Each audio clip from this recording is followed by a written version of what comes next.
Bismillahirrahmanirrahim. Assalamualaikum warahmatullahi wabarakatuh.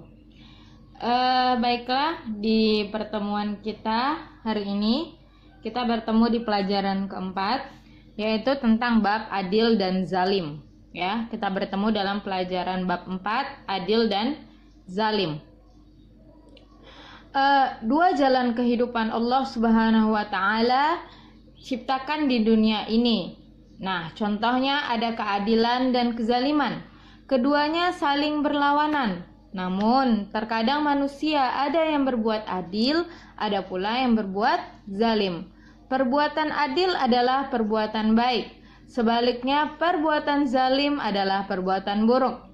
Orang-orang yang melaksanakan perintah Allah Subhanahu wa Ta'ala adalah termasuk berbuat adil. Sedangkan orang yang menentang perintah Allah adalah termasuk perbuatan zalim. Dalam Al-Quran, Allah Subhanahu wa Ta'ala banyak menerangkan tentang perbuatan adil dan zalim. Keduanya memiliki akibat masing-masing. Perbuatan adil membawa akibat baik bagi pelakunya, sedangkan perbuatan zalim membawa akibat buruk bagi pelakunya. Kedua perbuatan ini memberikan gambaran bagi manusia. Allah menerangkan pula tentang kedua perbuatan tersebut dengan kisah manusia masa lalu. Allah selamatkan bagi orang-orang yang berbuat adil dan Allah azab bagi orang-orang yang berbuat zalim. Dari itu maka manusia dapat mengambil pelajaran. Allah Subhanahu wa Ta'ala menghendaki manusia untuk berbuat adil melalui perintah-perintahnya dan tidak menghendaki kezaliman melalui larangan-larangannya.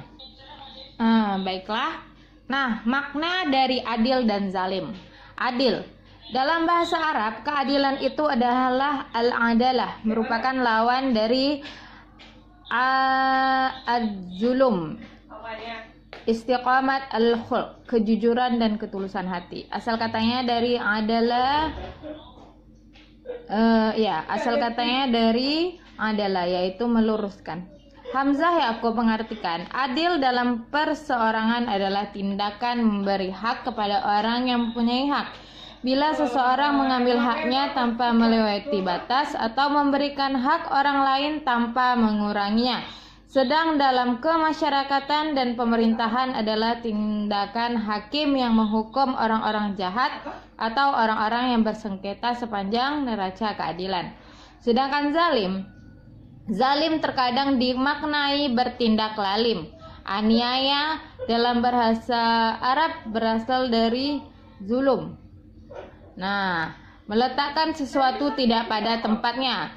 Ar-Raghib Al-Ishafan memaknai zalim dengan tidak ada cahaya. Zalim berarti menganiaya, tidak adil dalam memutuskan perkara, berat sebelah dalam tindakan, mengambil hak orang lain, orang lebih dari batasnya, atau memberikan hak orang kurang dari semestinya. Bersikap adil adalah kewajiban setiap muslim. Allah Ta'ala berfirman, وَلَا يَجْرِمَنَّكُمْ شَنَآنُ قَوْمٍ عَلَىٰ أَلَّا تَعْدِلُوا اعْدِلُوا هُوَ أَقْرَبُ لِلتَّقْوَىٰ. Dan janganlah sekali-kali kebencianmu terhadap suatu kaum mendorongmu untuk berlaku tidak adil. Berlaku adillah karena adil itu lebih dekat kepada takwa. Surah Al-Maidah ayat 8. Siapapun yang mendalami ajaran Islam niscaya akan sampai pada satu kesimpulan bahwa Islam merupakan agama yang menegakkan keadilan. Karena setiap ajaran Islam tidak pernah lepas sedikit pun dari prinsip-prinsip keadilan, baik itu di bidang akidah, ibadah, muamalah maupun di bidang hukum dan peradilan. Oleh karena itu dikatakan bahwa keadilan merupakan intisari ajaran Islam. Allah memerintahkan kita untuk selalu bersikap adil dalam semua urusan kita. Ini artinya kita tidak boleh berlaku zalim sedikit pun, karena kezaliman merupakan lawan dari keadilan. Ala la'natullahi 'alaz zalimin. Ingatlah laknat Allah atas orang-orang yang zalim. Surah Hud ayat 18. Banyak orang yang keliru dalam memahami makna adil dan zalim. Akibatnya, banyak orang zalim tapi merasa telah menegakkan keadilan. Sebaliknya, tidak sedikit para penegak keadilan malah dituduh sebagai orang yang zalim. Salah satu contoh tentang kekeliruan itu ialah memahami keadilan sebagai sebuah tindakan sama rata dan sama rasa. Ini jelas sebuah kesalahan. Orang tua yang menyamakan pemberiannya kepada anaknya yang duduk di bangku SD dengan anaknya yang duduk di perguruan tinggi tentu berbuat tidak adil terhadap mereka, sebab kedua anak itu berbeda tingkat kebutuhannya. Secara bahasa, adil berarti meletakkan sesuatu pada tempatnya. Lalu, apakah titik perbedaan di antara adil dan zalim? Nah, bisa dilihat pada tabel di halaman 60. Adil, tunduk pada aturan Allah. Zalim, melampaui batas, tidak mau menaati perintah Allah. Adil, mengambil haknya sendiri. Zalim, mengambil hak orang lain. Adil, menunaikan hak orang lain. Zalim, menghalangi orang lain untuk mendapatkan haknya. Adil, menjaga dan menghormati hak orang lain. Zalim, merusak hak orang lain. Nah, beberapa hal di bawah ini yang berkaitan dengan keadilan ya. Jadi ada hal-hal yang berkaitan dengan keadilan. Nah, perintah Allah Subhanahu wa taala kepada manusia untuk berlaku adil. Innallaha ya'muru bil adli wal ihsani wa ita'i dzil qurba wa yanha 'anil fahsya'i wal munkar wal baghi ya'izukum la'allakum tadhakkarun. Sesungguhnya Allah menyuruh kamu berbuat adil dan berbuat kebajikan, memberi kepada kaum kerabat, dan Allah melarang dari perbuatan keji, kemungkaran dan permusuhan. Dia memberi pengajaran kepadamu agar kamu dapat mengambil pelajaran. Surah An-Nahl ayat 90. Berdasarkan pada ayat di atas, Allah memerintahkan kepada manusia beberapa hal: berlaku adil, berbuat kebajikan, memberi kepada kaum kerabat, mencegah perbuatan keji dan mungkar, serta permusuhan. Muhammad Ali As-Sabuni menafsirkan bahwa Allah memerintahkan dengan akhlakul karimah, dengan berlaku adil di antara manusia, berbuat kebajikan untuk semua makhluk, memberi kepada kaum kerabat, mencegah perbuatan keji dan mungkar, meliputi ucapan perbuatan.